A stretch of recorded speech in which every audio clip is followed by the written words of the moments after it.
నమస్తే అండి. నా పేరు వెలగాని నరసింహులు. నేను ఏపీ హైకోర్టు అడ్వకేట్ అండి. నేను ఈ వీడియో ద్వారా మీకు తెలియజేయబోయే చిన్న విషయం కేవలం అవగాహన పర్పస్ కోసం మీకు చెప్పేది ఏంటంటే, చాలామంది రూరల్ ఏరియాస్‌లో ల్యాండ్‌ని సర్వే చేయించుకోవాలి, చాలా కాలమైంది అని చెప్పి వాళ్ళ ఫోర్ ఫాదర్స్ ముందు ఎప్పుడో ఉన్నప్పుడు ఏదో స్టోన్స్ నాటింటారు. ఆ స్టోన్స్ సరిగ్గా లేవని చెప్పి నైబరింగ్ పర్సన్ దాంట్లోకి ఎంటర్ అవుతున్నాడని చెప్పి ఏదో డౌట్ వచ్చినప్పుడు, లేకంటే అటువంటివి ఉన్నప్పుడు సర్వే కోసం అని చెప్పి ఎఫ్‌లైన్ అప్లికేషను మామూలుగా అయితే కనుక ప్రొసీజర్ ప్రకారం అయితే ఎఫ్‌లైన్ అప్లికేషన్ పెట్టి సర్వే కోసం అడుగుతుంటారు. కానీ ఎఫ్‌లైన్ అప్లికేషన్ ఫైల్ చేసినప్పుడు మీ సేవలో కానీ అక్కడ ఎఫ్‌లైన్ అప్లికేషన్ మీరు ఫైల్ చేసినప్పుడు concerned tahsildar along with mandal surveyor వాళ్ళు వచ్చి సర్వే చేసే అవకాశాలు ఉంటాయి. కన్సర్న్ కోర్టు ఎంత ఫీజు ఉంటుంది దానికి అదే పే చేస్తారు. కానీ ఇక్కడ ఒక కేసులో చూసిందంటే ఒక క్లయింట్ ఫోన్ చేసి మాట్లాడేటప్పుడు 2022లో suit for survey of the land వేశారంట ట్రయల్ కోర్టులో.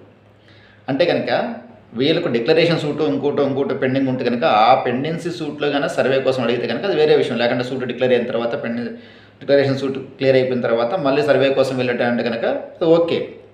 కానీ వీళ్ళ టైటిల్ క్లియర్గా ఉన్నప్పుడు కూడా వీళ్ళు తెలియక ఎఫ్‌లైన్ అప్లికేషన్ పెట్టుకొని లేకుండా కనుక దాన్ని బేస్ చేసుకుని తొందరగా తేల్చడం లేదని చెప్పి హైకోర్టుని అప్రోచ్ అయినా కానీ హైకోర్టు ఒక 6 వీక్స్ కానీ 8 వీక్స్లో కానీ క్లియర్ చేసి సర్వే చేయండి అని చెప్పి చెప్తుంటారు. అప్లికేషన్ డిసైడ్ చేయండి అనేటట్లు.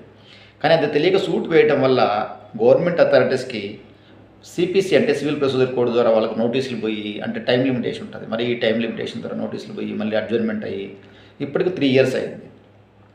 అంటే ఏమవుతుంది అక్కడ డిలే అయ్యే అవకాశాలు ఉంటాయి. అంటే మీకు ఏ ప్రొసీజర్ ద్వారా మీరు లాలో ఉండే ఏ పద్ధతి ద్వారా మీరు సద్వినియోగం చేసుకోవాలనే విషయాలు మీరు కాస్త తెలుసుకొని ఆ సూక్ష్మాలు అర్థం చేసుకోవాలి. లేదనుకోండి 1 ఇయర్లో అయ్యే పని 10 ఏళ్ళు అవుతుంది, ఒక్కోసారి 10 ఏళ్ళలో అయ్యే పని 1 ఇయర్లో అవుతుంటుంది. అట్లా రకరకాలు ఉంటాయి ఇటువంటి విషయాలలో.